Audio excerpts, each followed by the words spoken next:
चलो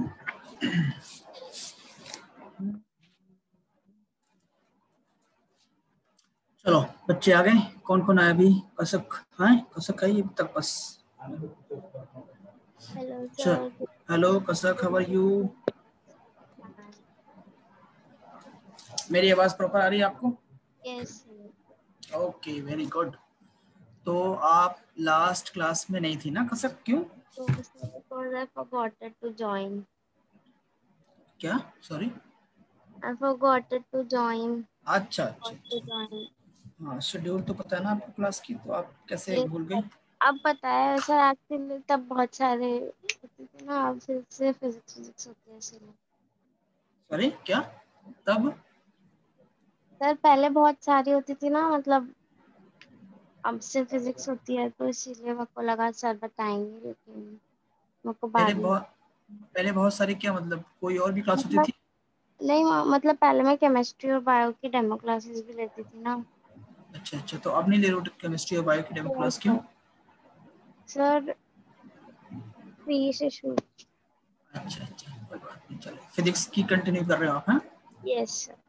good, very good. चलो okay. तो लास्ट क्लास में आप नहीं थे। लास्ट क्लास में हमने बेसिक, इंटीग्रेशन। हाँ, बेसिक मैथमेटिक्स में डिफरेंशिएशन के बाद इंटीग्रेशन भी फिनिश कर दिया था, और उसके बाद एक टॉपिक भी पढ़ाया था, electric field due to charge rod और due to uniform charge distribution. ये मैंने लास्ट क्लास में पढ़ाया था। ठीक है, थोड़ा सा ब्रीफली बताता हूँ। ठीक है, देखो इंटीग्रेशन, आपने वीडियो देखी है क्या इंटीग्रेशन वाली? सर वो अभी ना मैंने थोड़ी देर पहले देखी थी, लेकिन मुझे पता नहीं चला, मैं सो गई। मैं बेसिक बात तुम्हें बताता हूँ।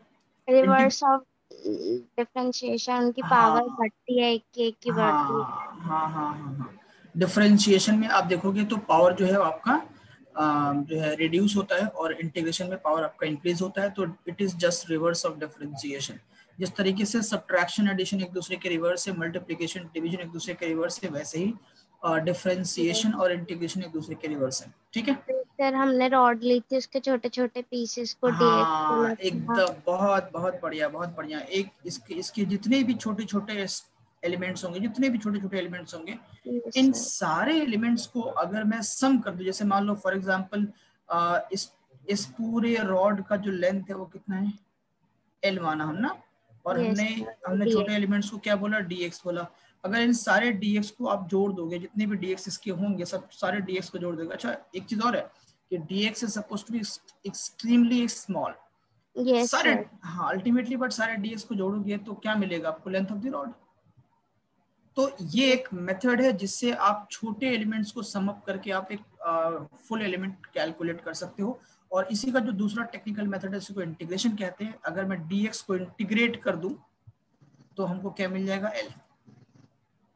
ठीक है, बट ध्यान रहे कि dx यानी कि ये जो x है वो कहां से कहां तक वेरी होगा। अगर ये dx एलिमेंट आपका जो पहला होगा वो यहाँ पे होगा, और यहाँ पे x की वैल्यू 0 होगी, है ना।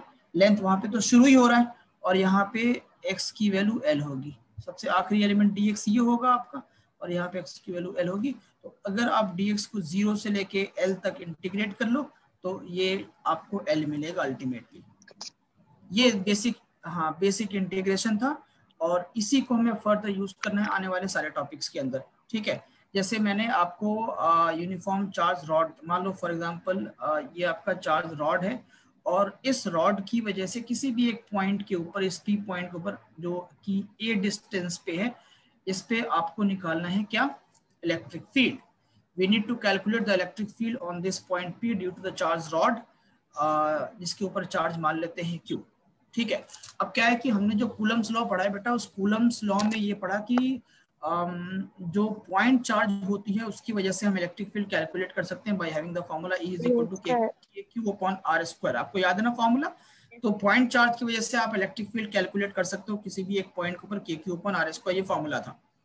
यहाँ पे तो ये पॉइंट चार्ज है नहीं, ये तो चार्ज रॉड है, uniform charge distribution, the charge is uniformly distributed on this rod, right.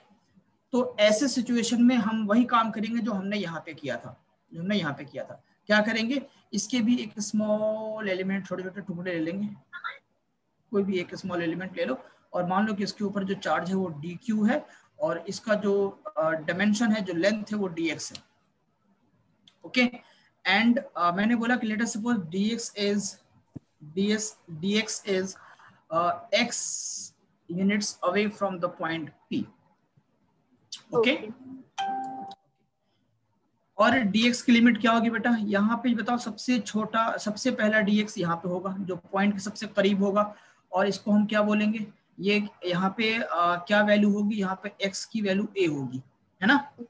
अगर dq आपका यहाँ पे होता तो x की वैल्यू a होती, और सबसे आखिरी dq आपका यहाँ हो सकता है, यहाँ पे x की वैल्यू क्या होगी शीरीन, यहाँ पे x की वैल्यू होगी बेटा a प्लस एल, क्योंकि l is the length of the rod, a plus L.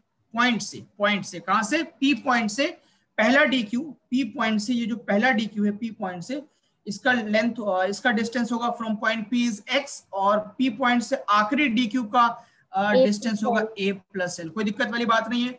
अब इलेक्ट्रिक फील्ड हम कैलकुलेट करेंगे इस, अच्छा एक बात बताओ कसर कि P पॉइंट के ऊपर इलेक्ट्रिक फील्ड की डायरेक्शन क्या होगी, डेफिनेटली इधर अवे होगी क्योंकि पॉजिटिव चार्ज है। ओके अब P पॉइंट पे अगर आप इलेक्ट्रिक फील्ड निकालोगे तो इलेक्ट्रिक फील्ड भी dq की वजह से तो डी होगी ना, dq एक छोटा एलिमेंट है तो उसकी वजह से इलेक्ट्रिक फील्ड भी स्मॉलर ही होगी, छोटी ही होगी। Okay so when you find dE you will write the formula for dE that is equal to k into dq, k into charge upon r square होता है, और dq का डिस्टेंस हमने x माना है तो लिखेंगे x स्क्वायर। ये होगा आपका एक्सप्रेशन, और इसके लिए हमें फिर इंटीग्रेट करके कैलकुलेट करना पड़ेगा dE को। बात समझ रहे हो मेरी?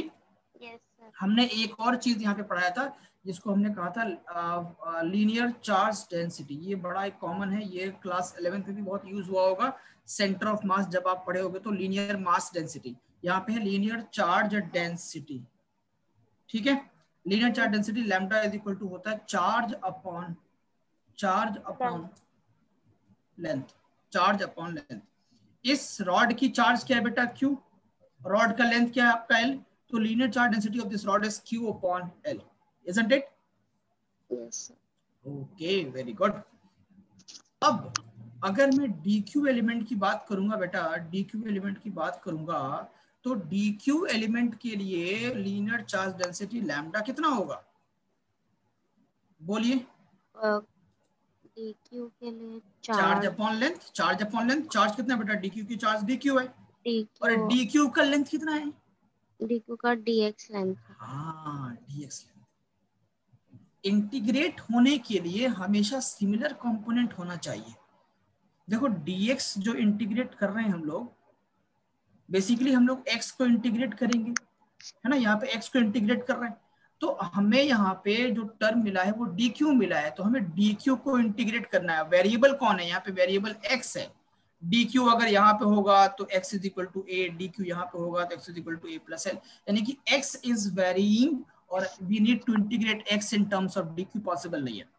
जो मैंने आपको इंटीग्रेशन का फॉर्मूला बताया तो आपको याद होगा कि दैट वी हमें इंटीग्रेट करना था x की पावर n dx के टर्म में, तो x हमेशा dx के टर्म में इंटीग्रेट होगा, और अगर sin x को इंटीग्रेट करना है तो sin x हमेशा dx के टर्म में इंटीग्रेट होगा, जो एंगल होगा वही यहाँ पे dx होना चाहिए।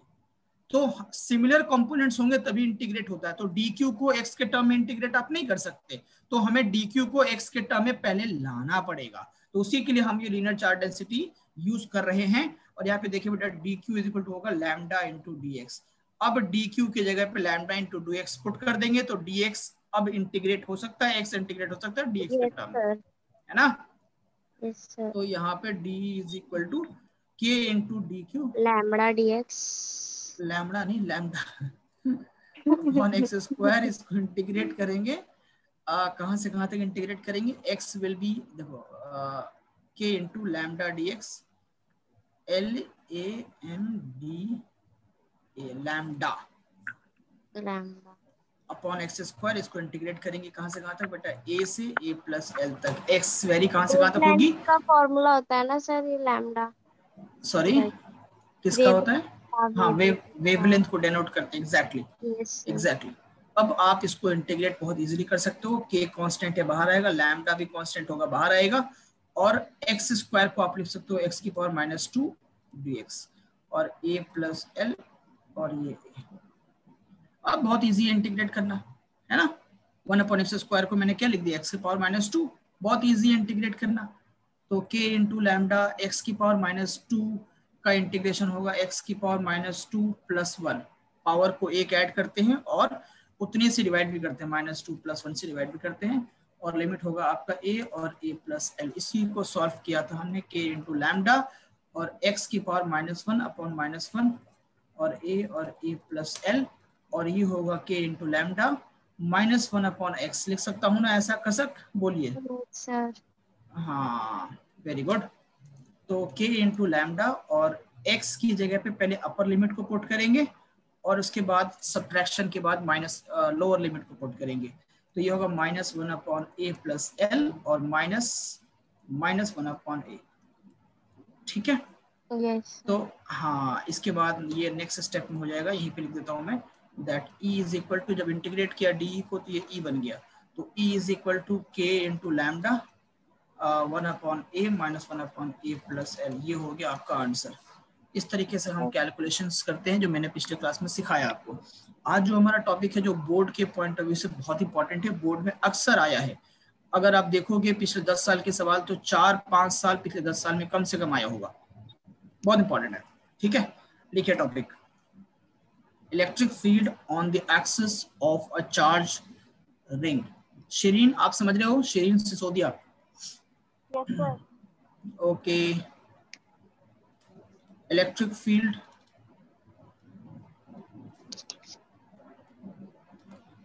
on the axis of a charged ring.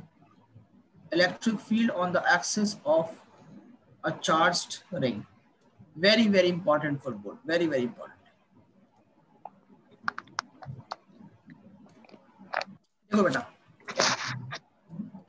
Charge ring, charge ring, ये मान लो आपका रिंग है, चार्ज रिंग है, मान लेते हैं पॉजिटिवली चार्ज। आप नेगेटिव मान लो, कोई फर्क नहीं पड़ेगा। पॉजिटिव चार्ज, नेगेटिव पॉजिटिव मानने से सिर्फ इतना ही डिफरेंस आएगा कि इलेक्ट्रिक फील्ड की डायरेक्शन अलग होगी, बाकी सब कुछ सेम रहेगा, मैग्नीट्यूड विल रिमेन सेम। ठीक है।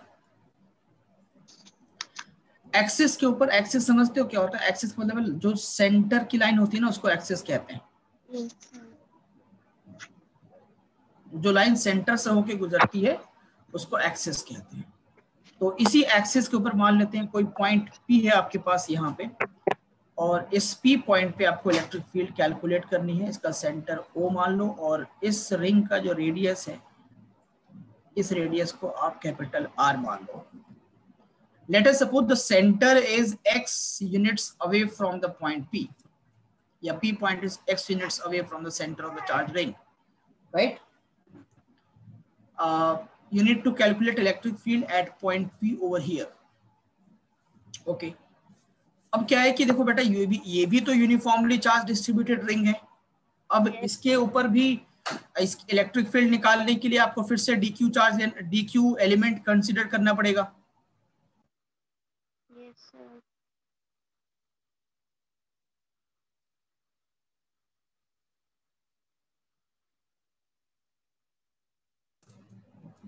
हाँ सॉरी, तो इसमें भी आपको DQ एलिमेंट कंसीडर करना पड़ेगा, जो आपने पीछे किया था।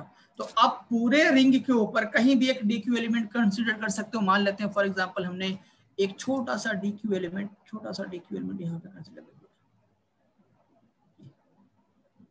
क्योंकि कूलम्स लॉ अगर अप्लाई करना है तो कूलम्स लॉ सिर्फ आप एक पॉइंट चार्ज पे ही अप्लाई कर सकते हो, और पॉइंट चार्ज यहाँ पे जो DQ है, ये पॉइंट चार्ज का काम करेगा।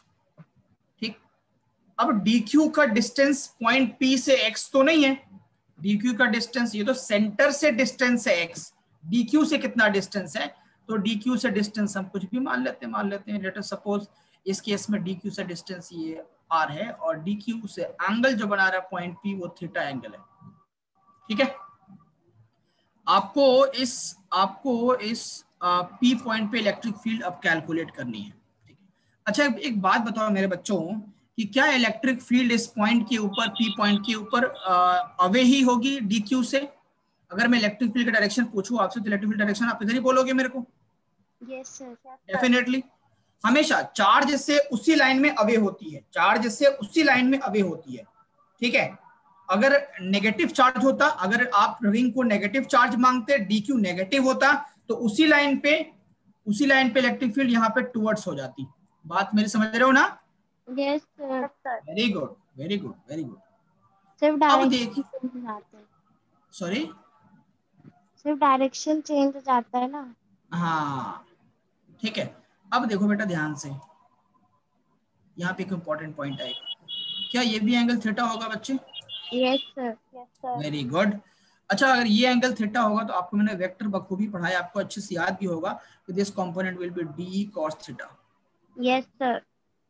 And this component will be D sine theta. Sine theta. Very good.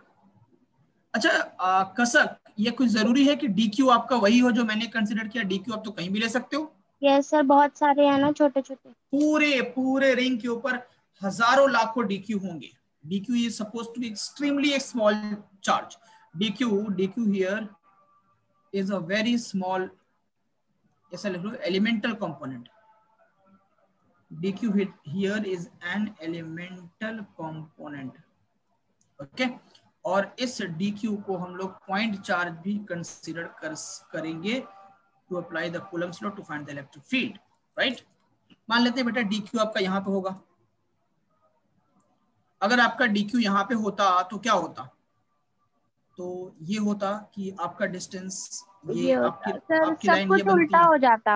हाँ, ये भी थीटा ही होता, ये भी आर ही होता। आपको पता है ना, ये जो चार्ज रिंग है, ये जो, जैसे मान लो ये चार्ज रिंग है, इसको मैंने ऐसे रख दिया।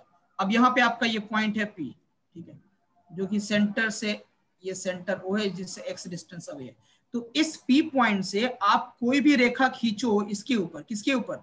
इस चार्ज रिंग के ऊपर कोई भी रेखा खींचो, कोई भी रेखा खींचो, क्या ये सारे के सारे इक्वल डिस्टेंस पे होंगे? Yes sir. है ना?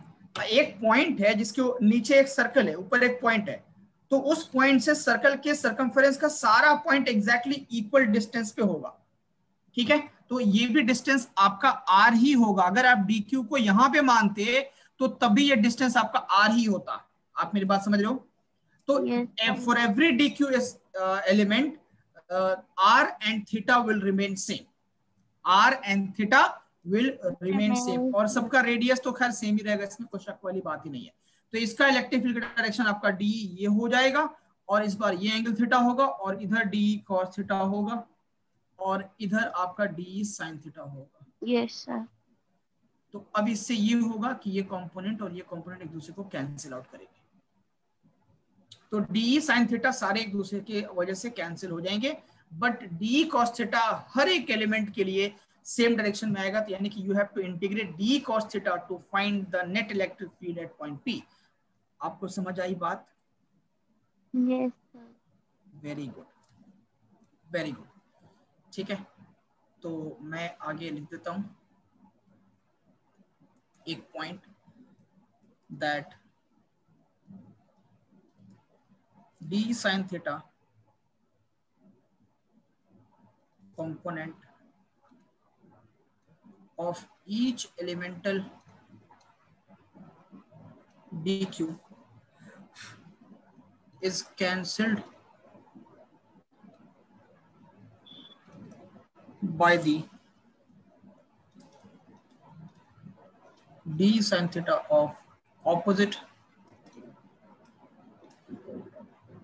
element। तो सारे d sin theta आपके कैंसिल हो जाएंगे।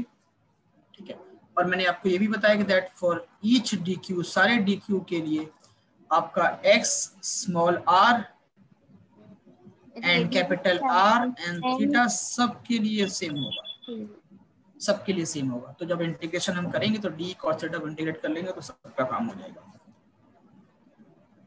तो therefore now d is equal to क्या होगा? d is equal to k into d q upon distance कितना है? r square. यस सर, अब पहले डी क्यू को dx बनाएंगे, मतलब ठीक x है, की फॉर्म में नहीं लैम्बडा। यहाँ पे आप यहाँ पे देखना पड़ेगा कि तुमको इंटीग्रेट किसको करना है, क्या चेंज होगा। ठीक है, आपको ये देखना पड़ेगा कि चेंज क्या होगा, इंटीग्रेट किसको करना है। ठीक है, देखो बेटा, यस तो नाउ, अब नाउ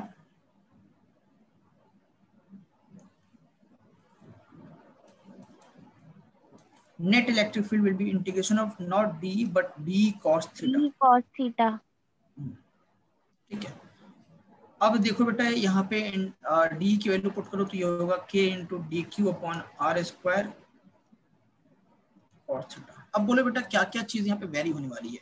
जो चीज वेरी होती है उसी को इंटीग्रेट करते हैं. देखो k तो कांस्टेंट है तो सेम ही रहेगा. मैंने बोला कि r जो है वो सारे dq के लिए सेम रहेगा, और देखो यहाँ पे थीटा है, थीटा भी सारे dq के लिए सेम रहेगा. तो वेरी क्या करेगा, सिर्फ dq वेरी करेगा, बाकी सब कुछ सेम रहेगा. k भी कांस्टेंट है, r भी कांस्टेंट है, और आपका cos theta will remain to be same. तो अब यहाँ से हम क्या करेंगे, इन सब को बाहर निकालेंगे, k बाहर आएगा और आर स्क्वायर भी बाहर आएगा, cos थीटा भी बाहर आएगा, अंदर बचेगा सिर्फ dq. और dq को इंटीग्रेट करोगे तो नेट चार्ज आपका जो है इसके ऊपर मान लेते हैं q, तो वो q आ जाएगा and that will be equal to k into capital q, k into q upon r square cos theta. ये हो गया नेट इलेक्ट्रिक फील्ड, ये हो गया नेट इलेक्ट्रिक फील्ड. अब क्या है कि इलेक्ट्रिक फील्ड तो यहाँ पे cos थीटा के टर्म में आ रहा, तो ये अच्छी बात रही है. इसको थोड़ा सा कुछ और भी सिंप्लीफाई करना पड़ेगा हमको. कर लेते हैं, बहुत इजी है. देख बेटा ध्यान से इस ट्रायंगल को ध्यान से देखो. कौन से ट्रायंगल को, इस ट्रायंगल को.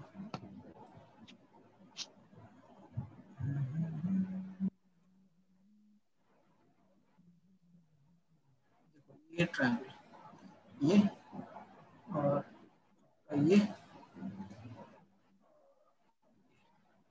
ठीक है.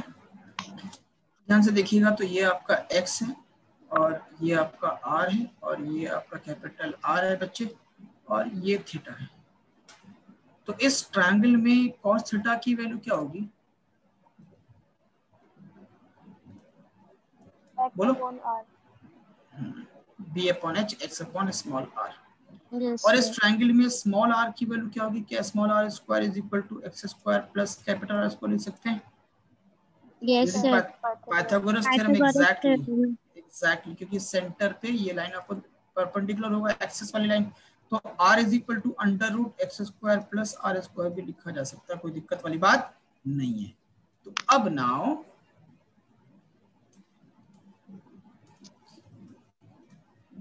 E net is equal to k into q upon r square, और cos थीटा कितना आया था, x upon small r.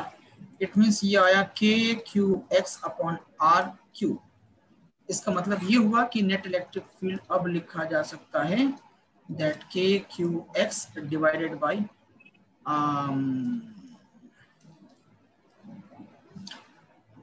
R square plus x square. ठीक है, ये हो गया आर स्क्वायर की वैल्यू.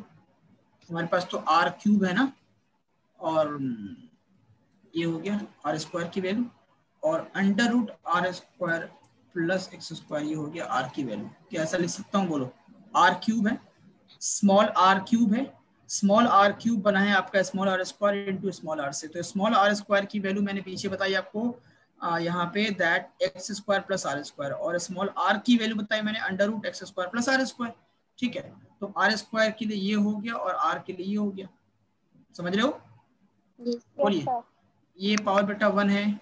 और नेक्स्ट एक्सप्रेशन में मैं क्या लिख सकता हूँ, that k q x divided by r square plus x square की पावर क्या मैं 3/2 लिख सकता हूँ, बोलो. ये 1/2 पावर है और ये 1 पावर है, तो 1 + 1/2 क्या 3/2 हो जाएगा.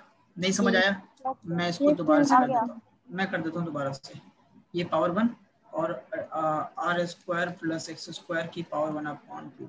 ठीक है, अब ये नेक्स्ट स्टेप में वही लिख सकता हूँ मैं वापस से जो मैंने पहले लिखा था, r square plus x square की पावर 3/2. ये नेट इलेक्ट्रिक फील्ड का एक्सप्रेशन अभी आया, ये निकल के आया.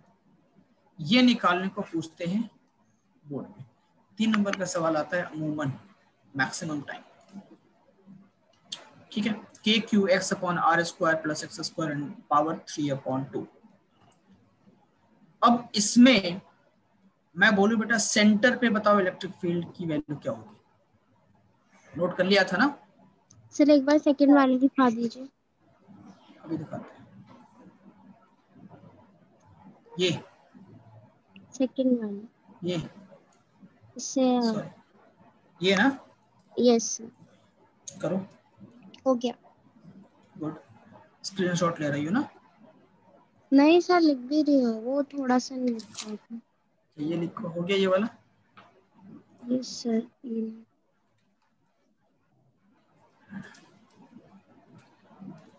चलो, अब देखिए बेटा,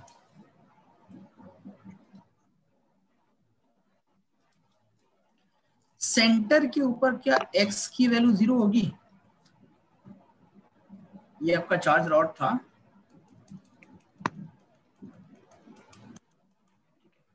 और ये P पॉइंट था, ये x था, ये सेंटर O था।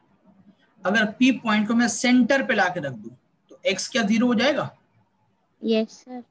ओके, तो सेंटर पे नेट इलेक्ट्रिक फील्ड कितना आएगा बेटा, याद करो, equal to k q Q into x X upon R r square plus square x plus square x की स्क्वायर पावर। बाय 3/2। तो यहाँ पे x को क्या करना है आपको, 0, है यस। ना? और जैसे ही x 0 होगा तो क्या होगा, ये पूरा 0। Yes sir. Net electric field कितना आएगा, 0। 0। और आपको मैंने पहले भी पढ़ाया है कि किसी भी सर्कुलर बॉडी के अंदर, किसी भी इस ऐसे बॉडी के अंदर, यहाँ पे सेंटर पे अगर मैं चार्ज को रख दूं तो नेट इलेक्ट्रिक फील्ड 0 होता है। क्यों होता है बताता हूँ, देखो ये बड़ा इंपॉर्टेंट पॉइंट है, आगे काम भी आएगा गॉस थ्योरम के अंदर। कोई भी, जैसे मान लो इधर वाले चार्ज की वजह से, इधर वाले चार्ज की वजह से इलेक्ट्रिक फील्ड किधर होगा, इधर होगा, यस सारे सर। सारे की वजह से इधर ही होगा।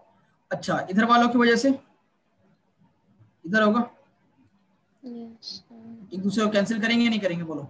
अभी होता है ना ओके। पॉजिटिव चार्ज की वजह से। मान लीजिए ये एक और आपका नेट चार्ज। सेगमेंट 1 है, तो ये आपका E1 है, और ये मान लेते हैं सेगमेंट नंबर 2 है, तो इसकी वजह से ये E2 है।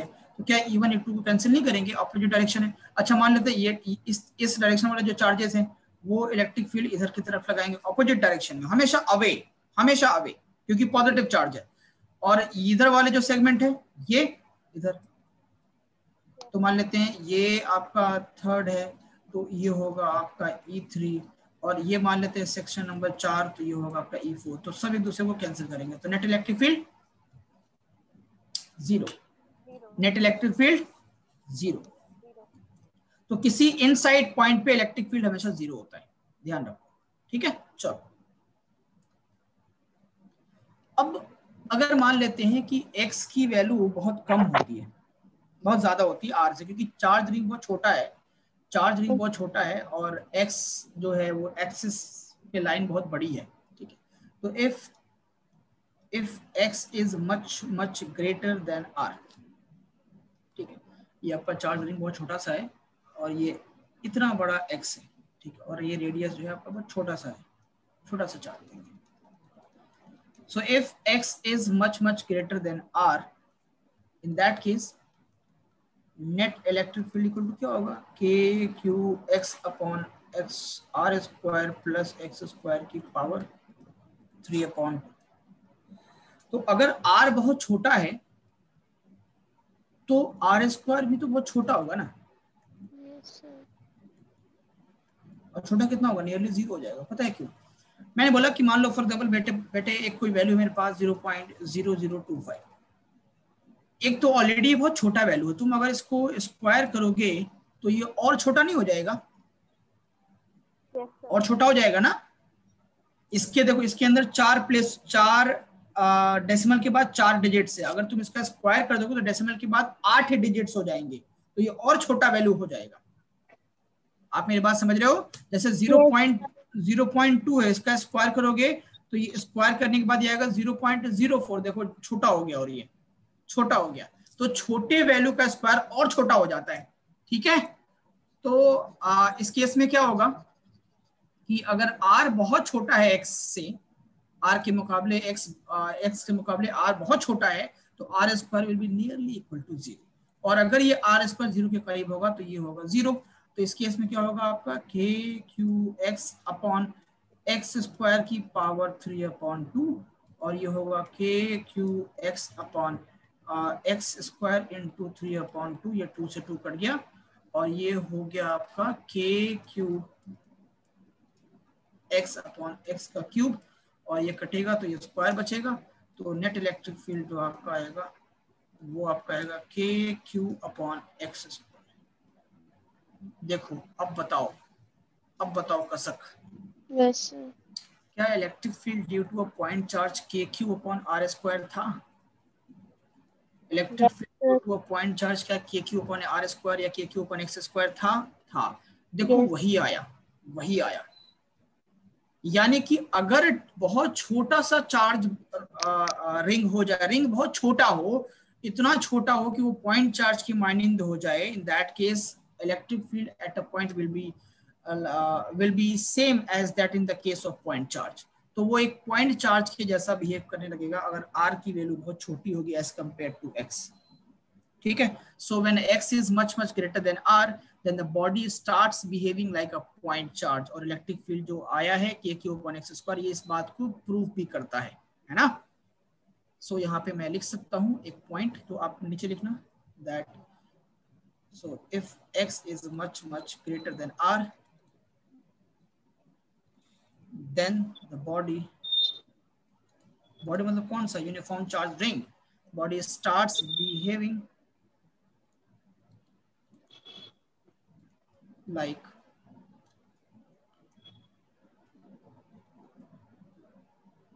a point charge। और ये इस बात को इशारा करता है that it is like electric field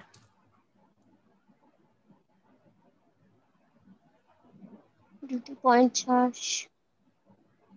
due to a point charge, electric field due to a point charge.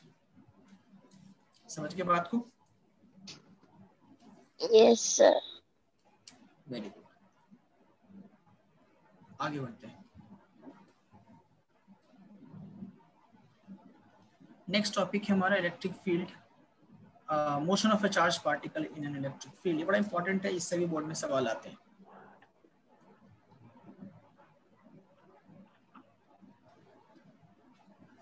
Motion of a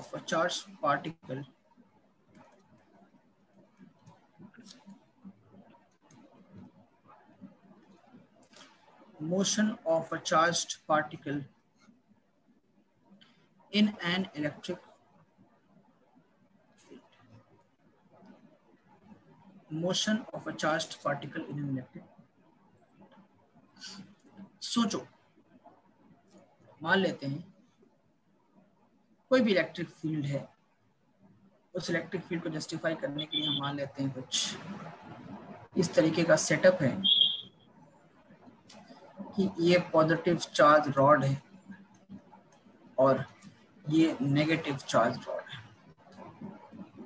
अगर इस तरीके का सेटअप होगा तो डेफिनेटली जो इलेक्ट्रिक फील्ड का डायरेक्शन होगा आपका वो किधर होगा, पॉजिटिव से नेगेटिव की तरफ। पॉजिटिव से हमेशा, अट्रैक्शन।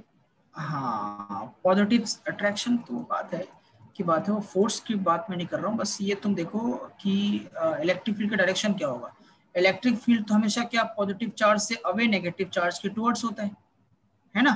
तो ऊपर वाले रॉड जो पॉजिटिव, वहां से इलेक्ट्रिक फील्ड नीचे की तरफ आता होगा, क्योंकि नीचे वाला नेगेटिव है तो नीचे की तरफ आएगा, ऊपर वाला पॉजिटिव है तो ऊपर से निकल के आएगा। ये इस तरीके से इलेक्ट्रिक फील्ड का डायरेक्शन होगा।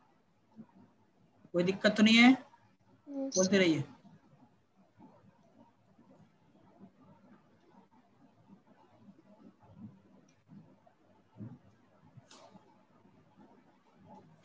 Shirin, yes sir. तुम्हारी बात होती है उससे, फलक से और निमिषा से? Yes sir. वो क्लास क्यों नहीं आ रही, उनसे पूछा कभी? वो क्लास अटेंड क्यों नहीं कर रही? करते क्लास। हाँ कहाँ आ रही है क्लास, कुछ दिनों से नहीं आ रही है। उनसे जरा पूछना क्या क्लास में है वो। सॉरी, इसी क्लास में है। हाँ इसी बैच में है वो, इसी बैच में थी वो। उनसे जरा पूछना वो क्लास अटेंड क्यों नहीं कर रही, पूछ के मेरे को बताना, ठीक है? Okay sir. ओके, तो ये इलेक्ट्रिक फील्ड है, ये इलेक्ट्रिक फील्ड है। अब इस इलेक्ट्रिक फील्ड में किसी चार्ज पार्टिकल को अगर हम अंदर डालते हैं तो उस चार्ज पार्टिकल का मोशन कैसा होगा वो हम समझने की कोशिश करते हैं। ठीक, चलो लेट अस सपोज यहाँ पे एक चार्ज पार्टिकल है और इस चार्ज पार्टिकल को हमने वेलोसिटी दी v0 वेलोसिटी किसके तरफ, उस सिस्टम के अंदर, उस सिस्टम के अंदर इस चार्ज पार्टिकल की जो चार्ज है मान लेते हैं वो E है और इसका मास मान लेते हैं m है।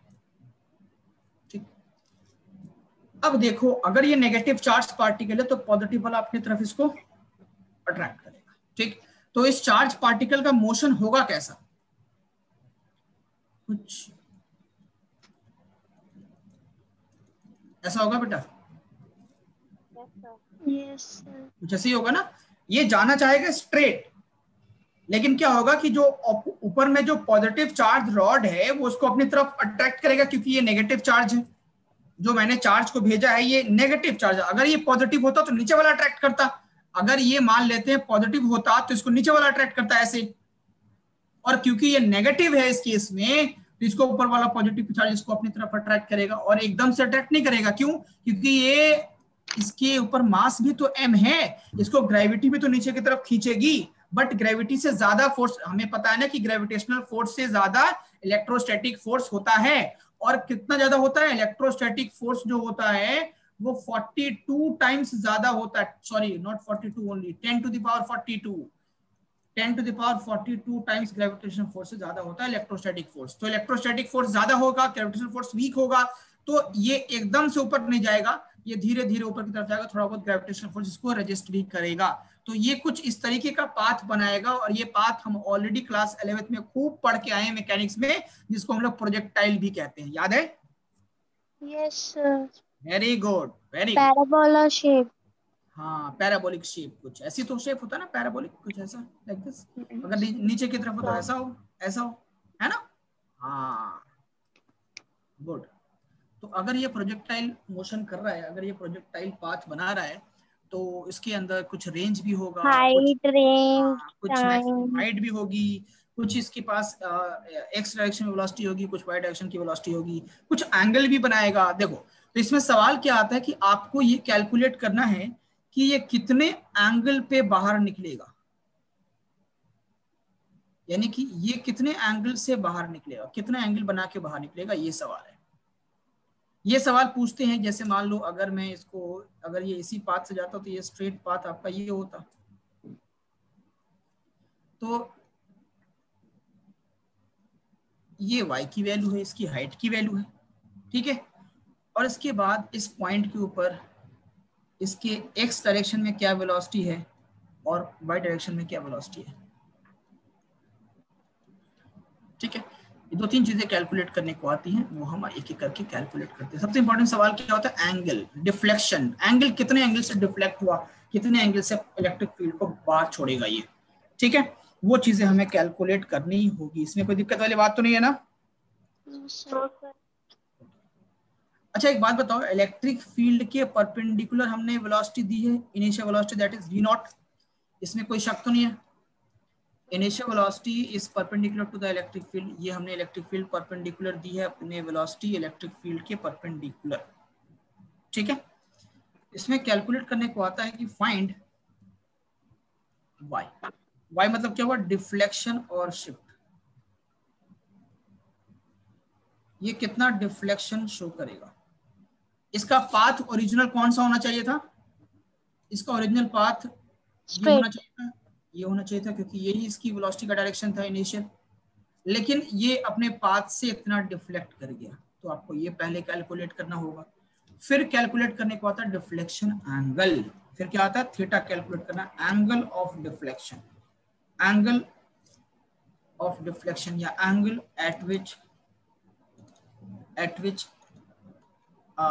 angle at which it emerge, कितने एंगल से वो इमर्ज आउट होगा, वो कैलकुलेट कर। तो ये थीटा और ये वाई कैलकुलेट करने को इन जनरल पूछते हैं, ठीक है। तो एक एक करके हम लोग कैलकुलेट करते हैं। हमने बहुत अच्छे तरीके से प्रोजेक्टाइल क्लास 11 में पढ़ा हुआ है ना कसक, याद है ना 11th वाला प्रोजेक्टाइल, मैं भूल गई? यस सर, याद है। गुड। बताओ मैक्सिमम हाइट का फॉर्मूला क्या होता है? यस सर, मैक्सिमम हाइट का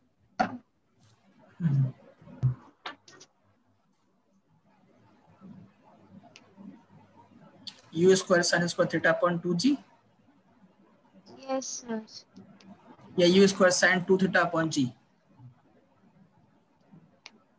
3 थे ना सर वो? या 2u sin theta upon g।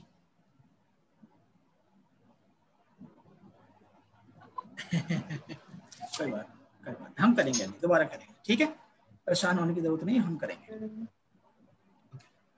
You जी। हाँ नहीं सर। ठीक है। अच्छा एक बात बताओ बेटा कि ये जो इलेक्ट्रिक उसके तरफ अट्रैक्ट होगा पॉजिटिव रॉड की तरफ, तो फोर्स कितना लगता होगा? Force in the y direction वो तो डेफिनेटली Q इंटू ई होता होगा ना। Yes sir. इलेक्ट्रिक फील्ड में किसी चार्ज पे कितना फोर्स लगता है? F equal to Q into e, मैंने पढ़ाया स्टार्टिंग में, है ना।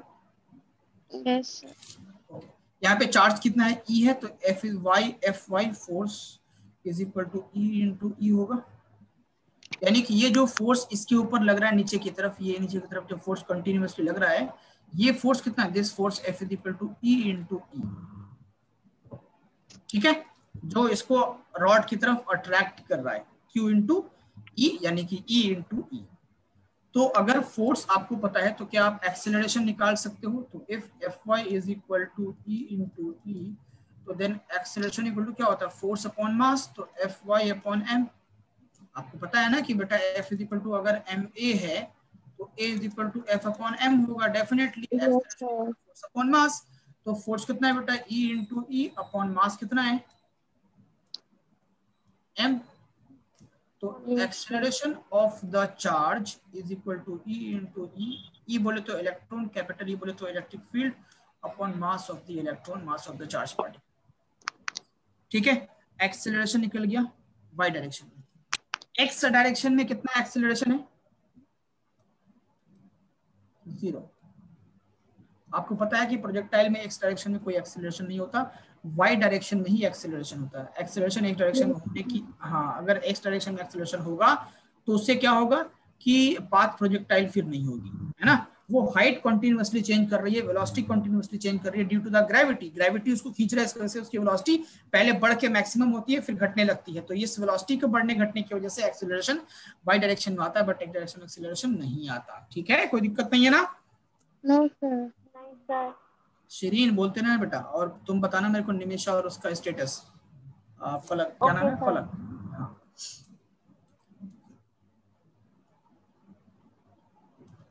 उनसे बोलना मैं याद कर रहा था, ठीक है, x और y, ठीक है। अच्छा, तो x और y डायरेक्शन को एनालाइज करते हैं हम लोग, देखते हैं x और y डायरेक्शन में क्या क्या चीजें हो रही हैं। सबसे पहली बात कि x डायरेक्शन में आपकी वेलोसिटी कितनी है? इनिशियल वेलोसिटी डायरेक्शन में v0, हमने v0 वेलोसिटी दी थी इनिशियली, x डायरेक्शन में तो दी थी वेलोसिटी। अच्छा, x डायरेक्शन में इनिशियल वेलोसिटी क्या है बेटा? y डायरेक्शन में सॉरी 0। y डायरेक्शन में तो कोई इनिशियल वेलोसिटी नहीं है। इनिशियल वेलोसिटी जो हमने दी है वो सिर्फ x डायरेक्शन में दी है v0, y डायरेक्शन में कोई वेलोसिटी हमने नहीं दी, ठीक है। अच्छा, x डायरेक्शन में एक्सेलरेशन कितना है बेटा? मैंने बोला 0। और y डायरेक्शन में एक्सेलरेशन कितना है बेटा? That is e into e upon m। कोई दिक्कत नहीं है। x डायरेक्शन में डिस्प्लेसमेंट मान लेते हैं x, वो हम निकालेंगे अभी आगे, और y डायरेक्शन में डिस्प्लेसमेंट को मान लेते हैं y, जो हमें कैलकुलेट भी करना है, ठीक है। x डायरेक्शन में मान लेते हैं टाइम t लगा। आपको पता है ना प्रोजेक्टाइल में, कोई भी प्रोजेक्टाइल मोशन जब आप पढ़ते हो तो बॉडी को ये पाथ कवर करने में, यस सर, टाइम लगता है। हाँ, जितना टाइम इसको यहाँ से यहाँ पहुंचने में लगता है, ठीक है, जितना टाइम इसको यहाँ से यहाँ पहुंचने में लगता है उतना ही टाइम तो आपकी वाई डायरेक्शन में भी लगेगा ना, इक्वल टाइम लगेगा ना दोनों ही केस में, अलग तो नहीं लगेगा, सेम ही लगेगा, है ना। Yes sir. हाँ, जितनी देर वो हाइट पे रहता है उतनी देर वो डिस्टेंस भी कवर करता होता है, ठीक है। तो इसका टी मान लेते हैं, और वाई डायरेक्शन में जो टाइम है वो इक्वली होगा, और उसको वाई डायरेक्शन हम कैलकुलेट कर सकते हैं क्योंकि वाई डायरेक्शन में हमारे पास चीजें हैं, ठीक है। तो टी बराबर होगा क्या? टाइम इक्वल टू क्या होता है? Distance upon speed, distance upon speed. तो ये टी को आप कैलकुलेट कर देखो, एक्स में ही हम निकाल सकते हैं, टी इक्वल टू क्या निकाल सकते हैं? X upon v not, distance upon speed. Time x direction में, डिस्टेंस एक्स डायरेक्शन में एक्स माना है, और इसकी एक्स डायरेक्शन में जो स्पीड थी वो वी नॉट थी, तो x upon v not, distance upon speed. कोई दिक्कत की बात तो नहीं है। और इतना ही टाइम क्या वाई डायरेक्शन में भी होगा, एग्जैक्टली इतना ही टाइम वाई डायरेक्शन में भी लगेगा, इक्वल टाइम लगता है। जैसे अगर गेंद को आपने हवा में उछाल दिया तो वो जितनी देर तक वाई पे डायरेक्शन यानी कि वर्टिकल हाइट पे डिस्टेंस कवर करता है, वर्टिकल हाइट कवर करता है, उतनी ही टाइम वो डिस्टेंस भी कवर करता होता है। यानी कि बॉडी को आपने उछाल दिया, जब वो जमीन पे जाके गिरेगा, मान ले 5 सेकंड के बाद जाके गिरा, तो उसी 5 सेकंड में उसने हाइट भी कवर की और उसी 5 सेकंड में उसने डिस्टेंस भी कवर की। तो टाइम ऑफ फ्लाइट जो होता है वो एक्स और वाई का अलग अलग नहीं होता, सेम ही होता है ना, पढ़ा होगा। ओके, तो अब नाउ चाहो तो इस टाइम को कैलकुलेट भी कर सकते हो, that x is equal to u t plus half 8t square होता है। आपका 8 x डायरेक्शन में 0 है, तो x is equal to u कितना है बेटा, v not into t, that यहाँ पे t इक्वल टू क्या होगा, x अपॉन v नॉट, क्योंकि यहाँ पे एक्सेलरेटेड मोशन है ही नहीं, एक्सेलरेशन ही नहीं है, तो डायरेक्टली मैंने डिस्टेंस अपॉन स्पीड से निकाल दिया। एक्सेलरेटेड मोशन के केस में आपको ये इक्वेशन यूज करना होता है, नॉन एक्सेलरेटेड के केस में इक्वेशन यूज करने की जरूरत नहीं है। मैंने डायरेक्टली शो कर दिया और यहाँ से प्रूव भी कर दिया कि x is equal to t is equal to x upon v not ही होगा, ये लिखने की जरूरत नहीं है। ठीक है, चलो आगे बढ़ते हैं, और क्या क्या चीजें हैं देखो। जो फाइनल वेलोसिटी है x डायरेक्शन में, मान लेते हैं वो जो vx है वो v नॉट है, v नॉट वेलोसिटी से फाइनली आके जो आपका चार्ज है वो vx जो x डायरेक्शन में इसकी वेलोसिटी, फाइनल वेलोसिटी वो v नॉट मान लेता हूं मैं। ठीक है, चलो अब x डायरेक्शन, y डायरेक्शन में देखते हैं। y डायरेक्शन में अगर आप डिस्टेंस कैलकुलेट करेंगे तो क्या होगा, ut plus half 8t square. ठीक है, और ये y is equal to, y direction में तो इनिशियल वेलोसिटी कुछ है नहीं, ये 0 हो जाएगा, तो हाफ इंटू एक्सेलरेशन कितना है बेटा, e into e upon m और इंटू टी स्क्वायर, टी कितना है, x upon v not, x upon, हाँ x अपॉन v नॉट का स्क्वायर, तो ये होगा x स्क्वायर और अपॉन v नॉट का स्क्वायर। कोई दिक्कत वाली बात तो नहीं है बेटा? No sir. No sir. ठीक है, वेरी गुड। तो क्योंकि देखो x डायरेक्शन में कोई वेलोसिटी एक्सेलरेशन है नहीं, तो इनिशियल वेलोसिटी जो v नॉट था वही होगा फाइनल वेलोसिटी। ठीक है, चलो अब इसको y को निकालते हैं हम लोग, कैलकुलेट करते हैं। Then y is equal to क्या होगा, half into e into e upon m into x square upon v not का स्क्वायर। तो यहाँ पे y इज इक्वल टू होगा e into e x square upon 2m v not का square, ये होगा y की वैल्यू। कोई दिक्कत तो नहीं है? No sir. कोई दिक्कत तो नहीं है, बोलो। No sir. वेरी गुड, तो ये आपका y कैलकुलेट हो गया। तो फाइनल वेलोसिटी y डायरेक्शन कितना होगा वो कैलकुलेट कर लो, तो vy इक्वल टू क्या होगा, vy equal to u plus 80। y direction में वेलोसिटी 0 होता है, तो a कितना है, e into e upon m और इंटू टाइम कितना है, v not upon, sorry x upon v not, time कितना आपका x अपॉन v नॉट, तो ये होगा e into e into x upon m v not, ये होगा y डायरेक्शन की फाइनल वेलोसिटी। x डायरेक्शन की जो इनिशियल वेलोसिटी वही फाइनल वेलोसिटी, क्यों, क्योंकि x डायरेक्शन में कोई एक्सेलरेशन नहीं है, बट y डायरेक्शन की जो इनिशियल वेलोसिटी वो फाइनल वेलोसिटी नहीं है। y डायरेक्शन की इनिशियल वेलोसिटी 0 थी, फाइनल वेलोसिटी देखो कितना आया, e x upon m v not. कोई दिक्कत? नो सर, बहुत बढ़िया। अब देखो यहाँ पे ध्यान से कि आपका जो vx है वो यहाँ, वो इधर है, और जो vy है वो इधर है ना, तो इन दोनों का रिजल्टेंट किधर होगा, वो इधर होगा। Yes sir. है ना, वो रिजल्टेंट इधर होगा, और हमें थीटा कैलकुलेट करना है बेसिकली, और आपका ये एंगल थीटा है। ठीक है, तो यहाँ से अगर आप tan थीटा निकालिएगा मेरे प्यारे बच्चों, तो क्या आएगा tan थीटा, इस ट्रायंगल में tan थीटा क्या होता है, ये ट्रायंगल बना लो, तो ये आपका vy और ये आपका vx, तो p बाई b यानी कि vy बाई vx, ये सब मैकेनिक्स का पार्ट है भाई। vy कितना है आपका, vy आपका आया e इंटू एक्स अपॉन क्या है, m v not, m v not upon vx कितना आया, v नॉट ही आया, तो ये होगा आपका e into x upon m v not का स्क्वायर, m v नॉट का स्क्वायर, ये होगा tan थीटा, यानी कि थीटा भी आपका कैलकुलेट हो गया और आपका जो y था वो भी कैलकुलेट हो गया।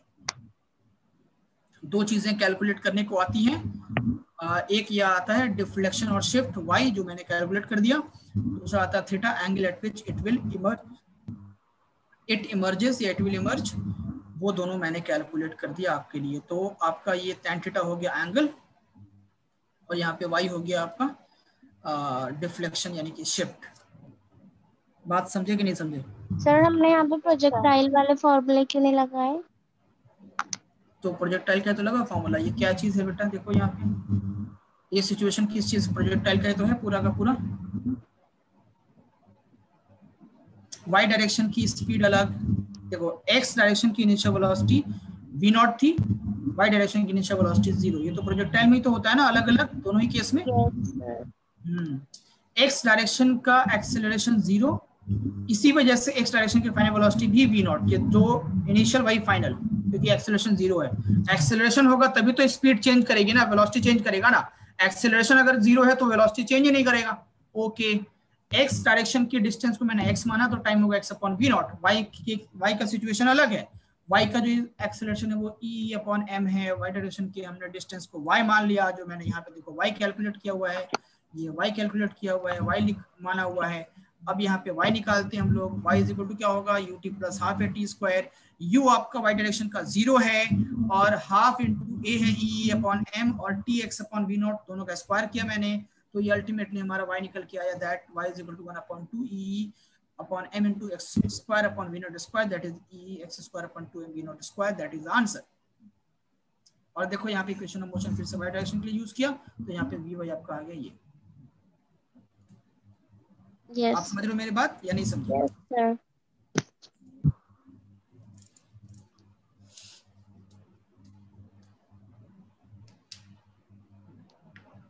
हमें नहीं पता ना कि ये मैक्सिमम हाइट इतना ही होगा या नहीं होगा, हमें मैक्सिमम हाइट के बारे में नहीं पता, हमें सिर्फ ये y कैलकुलेट करना है, ठीक है। इस वजह से हमने मैक्सिमम हाइट का कोई एग्जैक्ट फॉर्मूला यूज हमने नहीं किया, हमने कैलकुलेट किया अपने खुद वैल्यूज के बेसिस पे, ठीक है। अब यहाँ पे आपको साफ साफ दिख रहा होगा ये जो डिफ्लेक्शन है y, this is called as deflection या शिफ्ट। तो ये जो डिफ्लेक्शन है वो किस किस बात पे डिपेंड कर रहा है, वो डिपेंड कर रहा है charge on mass. Electric field तो डिपेंड कर ही रहा है, बट इलेक्ट्रॉन के यानी कि चार्ज पार्टिकल के चार्ज पे भी और मास पे भी डिपेंड कर रहा है, ठीक है।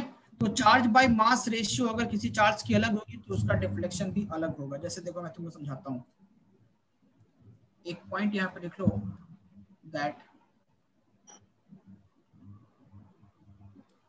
Deflection depends upon charge by mass ratio।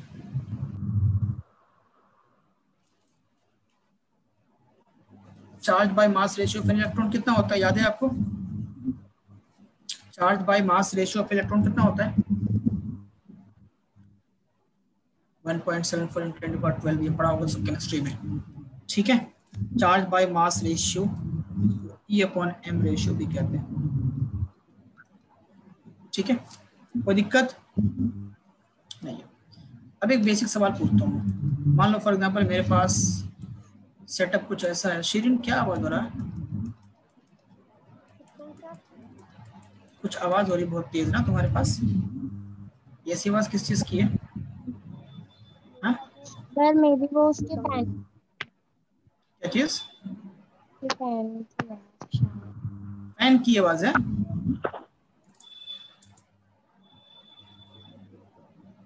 नहीं सर, मेरे तरफ से कोई आवाज नहीं आ रही। अच्छा ठीक है, चलो कोई बात नहीं। तो ये एक सवाल है, मान लेते मेरे पास 3 चार्जेस हैं Q1। शिरीन तुम्हारा ये आवाज है, तुम माइक ऑफ करो एक बार। अब गुड, नो साउंड। तो शिरीन की तरफ से आवाज थी, सर अब आ रही है? अब नहीं आ रही है, ठीक है। मान लेते हैं Q1 attracts like this, Q1 goes like this, ठीक है, and Q2 goes like this and Q3 goes like this, ठीक है। तो क्वेश्चन मेरा ये है कि दैट डिटरमाइन द नेचर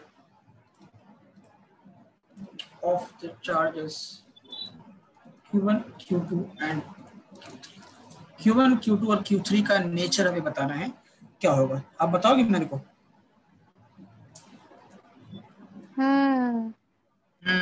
बोलिए।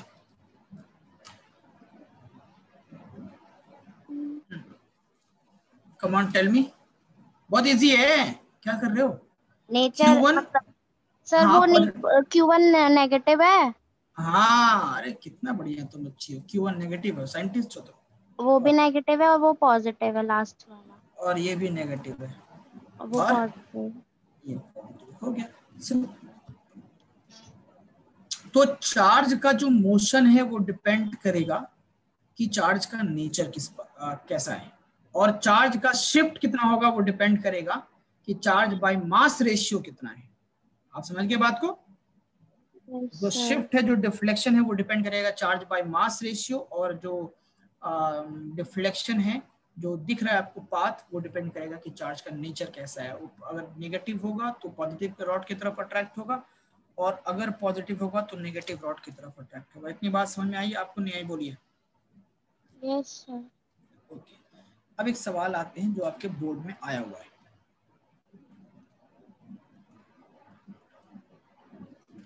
क्वेश्चन सिंपल सा ये है कि लेट अस सपोज एक सिस्टम है, सवाल नोट करिए, ये पॉजिटिव, ये नेगेटिव, ठीक है, और इलेक्ट्रिक फील्ड का डायरेक्शन किधर है? डेफिनेटली पॉजिटिव से नेगेटिव की तरफ, ठीक है। अब इसमें एक चार्ज पार्टिकल को हमने खुद प्रोजेक्ट किया u वेलोसिटी के साथ, ठीक है, कितने एंगल पे? थीटा एंगल पे। इस चार्ज का मास m है और चार्ज मान लेते हैं q है, ठीक है। तो डेफिनेटली कुछ इस तरीके का पाथ ही ऑब्टेन करेगा,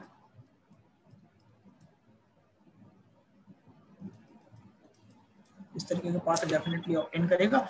या हो सकता है टच करके बाहर निकल जाए, ये भी हो सकता है, ये भी हो सकता है कि ये कुछ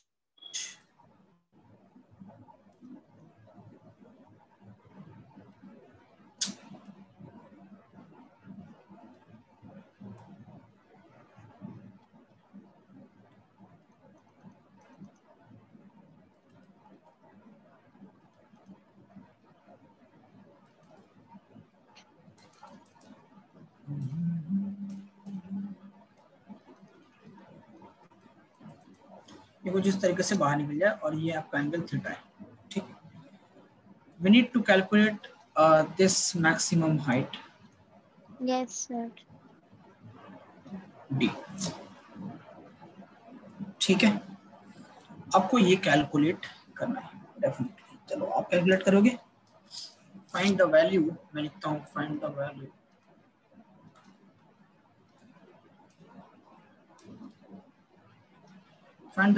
ऑफ u सच दैट कि ये जो u वेलोसिटी आपको ये कैलकुलेट करनी है, सच दैट कि इस चार्ज को जब हम उछालेंगे इस फील्ड सेटअप के अंदर, तो ये बस इसको टच करके प्लेट को निकल जाए, नीचे की तरफ आ जाए। u such that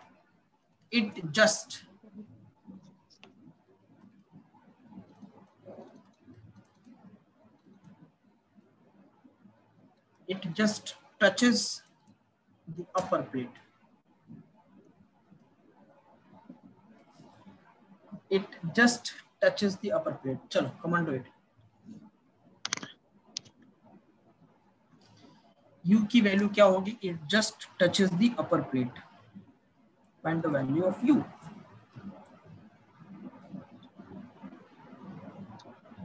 component divide करना है सर इसमें। कंपोनेंट सोचो।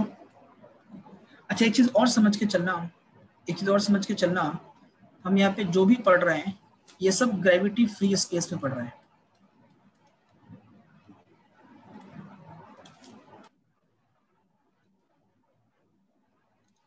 ठीक है। तो ग्रेविटी के एक्शन को इसलिए हम लोग कंसिडर नहीं कर रहे हैं, सिर्फ इलेक्ट्रोस्टैटिक फोर्स को कंसिडर कर रहे हैं। चलो, तो क्या होगा? Come on just do it.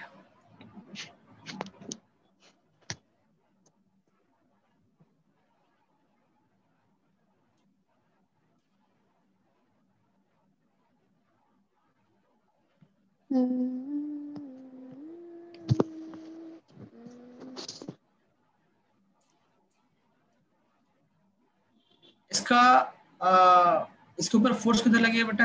Fy किधर होगा? Fy equal to e sorry q है ना यहाँ पे, तो क्यू इंटू ई का डायरेक्शन क्या नीचे की तरफ होगा, क्योंकि ये पॉजिटिव चार्ज है तो इसको नेगेटिव वाला ही अपनी तरफ अट्रैक्ट करेगा। हमने यू वेलोसिटी दी है इसलिए यू पर जा रहा है, और देखो ऊपर से छू के फिर वापस भी नीचे आया, क्योंकि एफ वाई कॉन्टिन्यूसली इसके ऊपर नीचे की तरफ ही लग रहा है। एंड अगर एफ वाई नीचे की तरफ है, that is F y is equal to q into e, तो definitely a y is equal to होगा एफ वाई अपॉन एम, और यानी कि q into e upon M,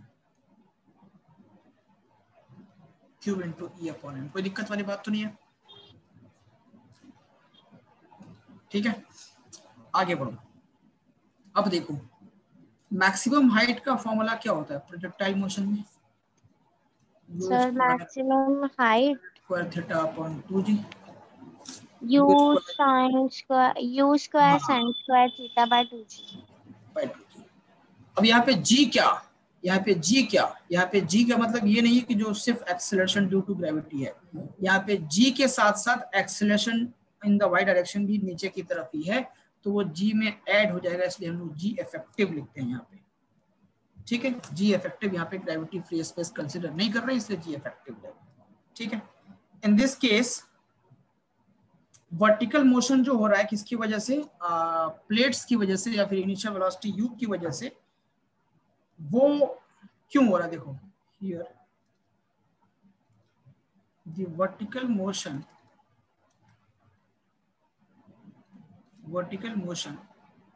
is due to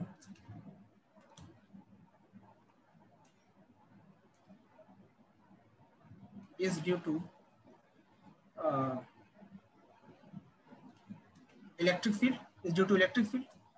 electric field की वजह से तो वर्टिकल मोशन हुआ। अगर इलेक्ट्रिक फील्ड नहीं होता तो क्या होता? इलेक्ट्रिक फील्ड नहीं होता तो इसको नीचे की तरफ अट्रैक्ट ही नहीं करता, नीचे की तरफ अट्रैक्ट ही नहीं करता, ये सीधा यू निकल जाता ऊपर की तरफ, है ना। तो इलेक्ट्रिक फील्ड की वजह से ये हो रहा है। एंड इलेक्ट्रिक फील्ड का जो फोर्स था वो F y equal to q into e था, यहाँ पे ए वाई हमने निकाला q into e upon m. कोई दिक्कत? No sir. तो जो ए वाई है बेटा वो भी नीचे की तरफ ही है, जो ग्रेविटी है वो भी नीचे की तरफ ही है। तो यहाँ पे ग्रेविटी के जैसा कौन बिहेव कर रहा है? ए वाई। यहाँ पे ग्रेविटी के जैसा कौन बिहेव कर रहा है? ए वाई। ठीक है, तो जो यहाँ पे मैंने जो जी इफेक्टिव लिखा है वो बेसिकली यहाँ पे ग्रेविटी का काम कर रहा है। तो यानी कि उसको नीचे की तरफ जो खींच रहा है, हमने उसको वेलोसिटी दी ऊपर की तरफ, लेकिन वो नीचे की तरफ आया प्रोजेक्टाइल करके, वो ऊपर से टच करके नीचे की तरफ आ रहा है। देखो कुछ यूं आ रहा है, लाइक दिस, कुछ यूं आ रहा है। तो ये नीचे क्यों आया? Due to this a y, due to this a y, ये ए वाई की वजह से ये नीचे की तरफ आ रहा है।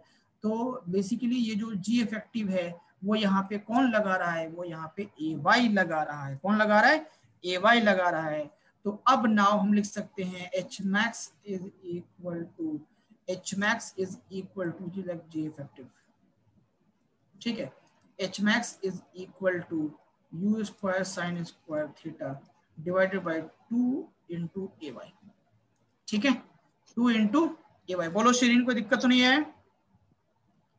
एच मैक्स मैंने, हाँ एच मैक्स मैंने क्या बोल, एच मैक्स को यहाँ पे डी दिया हुआ था क्वेश्चन में। एच मैक्स क्या है? डी है। तो d is equal to u square sine square theta divided by 2g। अब यहाँ पे एंगल क्या दिया है क्वेश्चन में? एंगल थीटा है, और थीटा में एंगल कुछ दे दो। एंगल यहाँ पे है 37 डिग्री। एंगल यहाँ पे 37 डिग्री।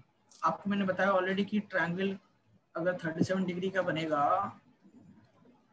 तो ये होगा 3, ये होगा 4, ये होगा 5, है ना? Yes sir.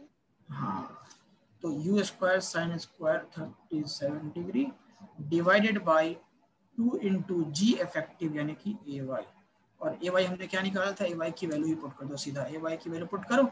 ए वाई आपका क्या था बेटा? E into e upon m, upon m. कोई दिक्कत तो नहीं है? Yes sir.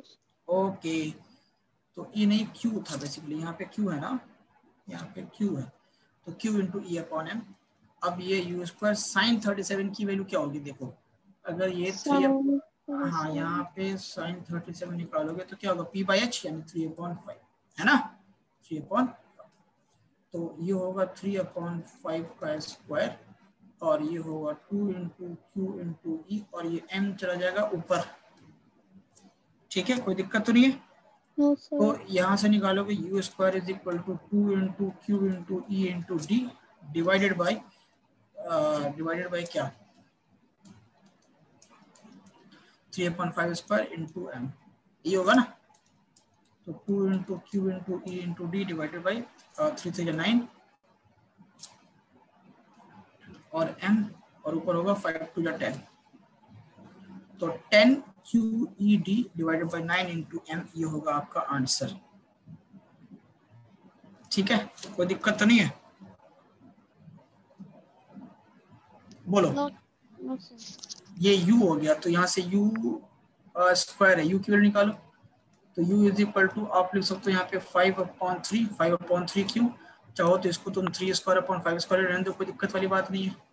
इसको चाहो तो तुम 2 और ये 3/5 यानी कि ऊपर 5 कर दो, ऊपर कर दो 5 स्क्वायर और नीचे रहने दो 3 स्क्वायर। तो ये होगा under root 5/3 under root 2 q e d divided by m, ठीक है ना। बस ये हो गया आपका इनिशियल वेलोसिटी। इतनी वेलोसिटी से अगर हम थ्रो करेंगे तो वो टच करके अपर प्लेट को नीचे की तरफ आएगा, और यहाँ पे जी इफेक्टिव का काम कौन करेगा, आपका ए वाई। ठीक है, उसको वर्टिकल डायरेक्शन में वेलोसिटी कौन देगा, वो ए वाई देगा। कोई दिक्कत वाली बात नहीं है। चलो आगे बढ़े, बोलिए। एक और सवाल दे दें, एक और सवाल दे दें, बहुत सिंपल वाला। देखो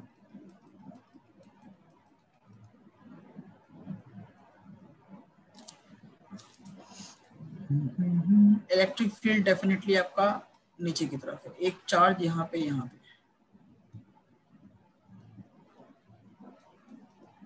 उसको मैंने वी नॉट वेलोसिटी से या फिर वी नॉट की जगह पे तुमको 10 मीटर पर सेकंड की वेलोसिटी से हमने इसको फेंका है। तो डेफिनेटली कुछ इस तरीके का ये पाथ, ऐसा कुछ पाथ करेगा। ठीक है, इसमें y की वैल्यू यानी कि शिफ्ट कितना होगा वो कैलकुलेट करना है। क्या कैलकुलेट करना है, शिफ्ट कितना होगा। चार्ज है आपका 10 मिली कूलम और इसका मास है मान लो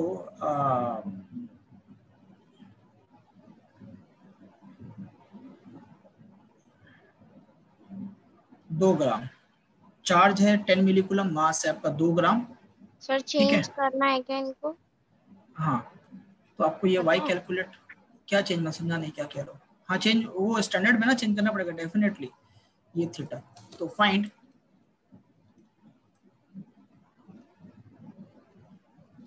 डिफ्लेक्शन y एंड, चलो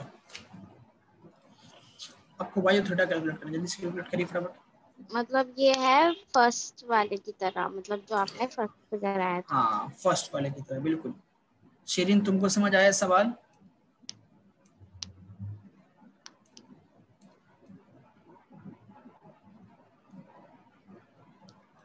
चलिए, वाह। एफ वाई नीचे की तरफ। एफ वाई नीचे की तरफ या ऊपर की तरफ? माइनस चार्ज, माइनस 10 मिली कूलम। सर ऊपर की तरफ। ओके,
तुम लोग करो जब तक मैं एक्सपेरिमेंट कर रहा हूँ कुछ, देखते हैं इसमें क्या क्या और फीचर है।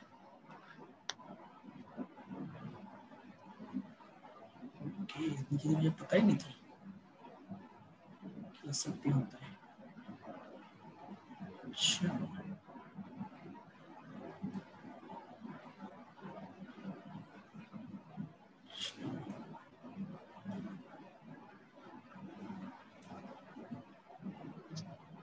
चलो डन।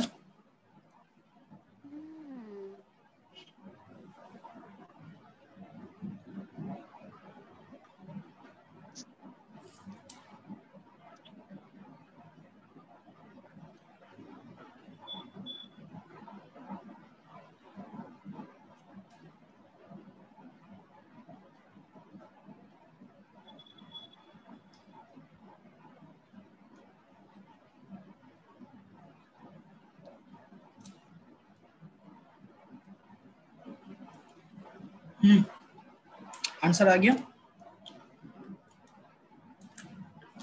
इलेक्ट्रिक फील्ड ई का मैग्नीट्यूड भी दे दूं, ये मान लो 10 न्यूटन पर कूलम, और एक्स की जो वैल्यू है, जो हॉरिजॉन्टल डिस्टेंस की वैल्यू है, वो मान लेते हैं 50 मीटर। चलो मान, ठीक है, ये सारे वैल्यूज हैं। कम जल्दी से कैलकुलेट करिए ना। तो y इज इक्वल टू क्या आया था, e y is equal to क्या था, q into e into x square upon m v not का स्क्वायर, 2m वी नॉट का स्क्वायर। आपको याद है फॉर्मूला? Yes sir. तो q की वैल्यू क्या है, 10 माइनस 10 माइक्रो कूलम, तो माइनस को हटाओ तो 10 into 10 to the power minus 3 coulomb. Electric field है 10 न्यूटन पर कूलम, और x की वैल्यू है 50, तो 50 का स्क्वायर, और डिवाइडेड बाय 2 इंटू मास है 2 ग्राम, तो 2 into 10 to the power 3 minus 3 sorry, और इसके बाद फिर वी नॉट कितना है बेटा, 10, इसका स्क्वायर, तो ये होगा 10 into 10 to the power minus 3 into 10 into 50 का स्क्वायर, यानी कि 2500, और divided by 2 into 2 into 10 to the power minus 3 into 100। आप इसको कैंसिल आउट कर सकते हो सभी को, देखो ये और ये कैंसिल, ये 1 0 2 0, 1 0 और 2 0 कैंसिल, ये 4 2 और 2 4, 4 से कटेगा, 4 6 24, और 1 4 दोनों 8, 4 5 20, 625। y की वैल्यू 625, कितना बड़ा सेटअप है सोच लो, ठीक है, जो भी वैल्यू है। अब हमें क्या निकालना, थीटा। Angle of deflection. हाँ, tan थीटा का फॉर्मूला बताओ, बोलिए। E into q into e into x divided by m v not का स्क्वायर, ये था ना। तो Q कितना, 10 मिली कूलम, 10 माइनस 3, और 10 इंटू एक्स की वैल्यू है 50 अपॉन मास है 2 माइनस 3, और वी नॉट कितना है, 10 का स्क्वायर, तो ये होगा आपका 10 इंटू 10 माइनस 3 और इंटू 10 इंटू 50, और डिवाइडेड बाई 2 इंटू 10 माइनस 3 और इंटू 100, ठीक है। ये सारे कैंसिल आउट करो, ये कैंसिल आपका, ये और ये कैंसिल, ठीक, एंड इसके बाद 2 से 10 5, तो थीटा की वैल्यू होगी tan इनवर्स,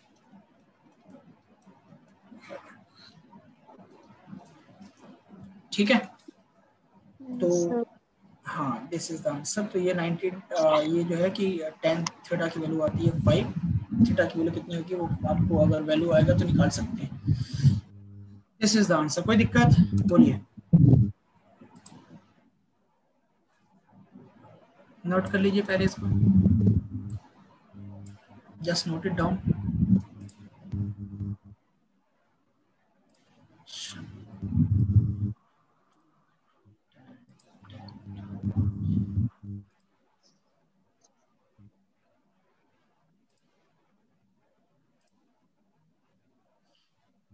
0.0087 डिग्री आएगा आंसर, ठीक है। ये नहीं यदि आएगा 0.0087 थीटा की वैल्यू, ओके। ऑलमोस्ट, हाँ ऑलमोस्ट यहाँ से ये स्ट्रेट निकलेगी। Motion of the charge particle and electric field की वजह से भी स्लाइड पे सारे दिखा देख लीजिए आप।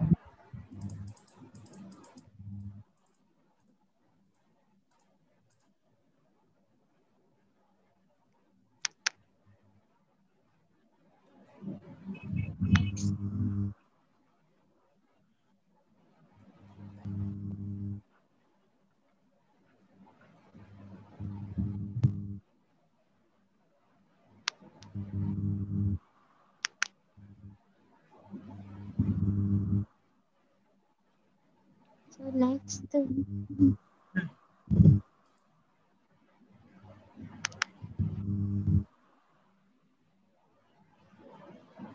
Next yes sir.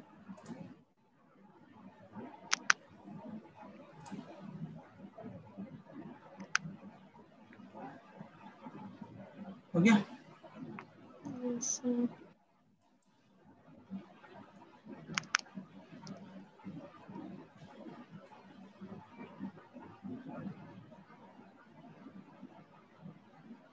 Done.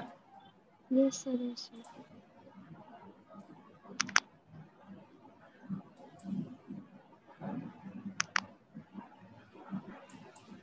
Next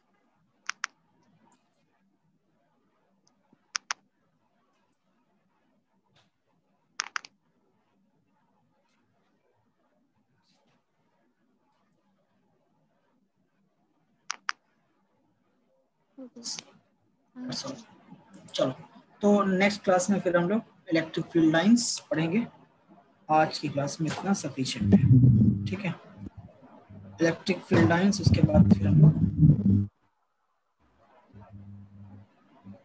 flux start करेंगे, इलेक्ट्रिक डाइपोल एंड फ्लक्स। चलो, दैट्स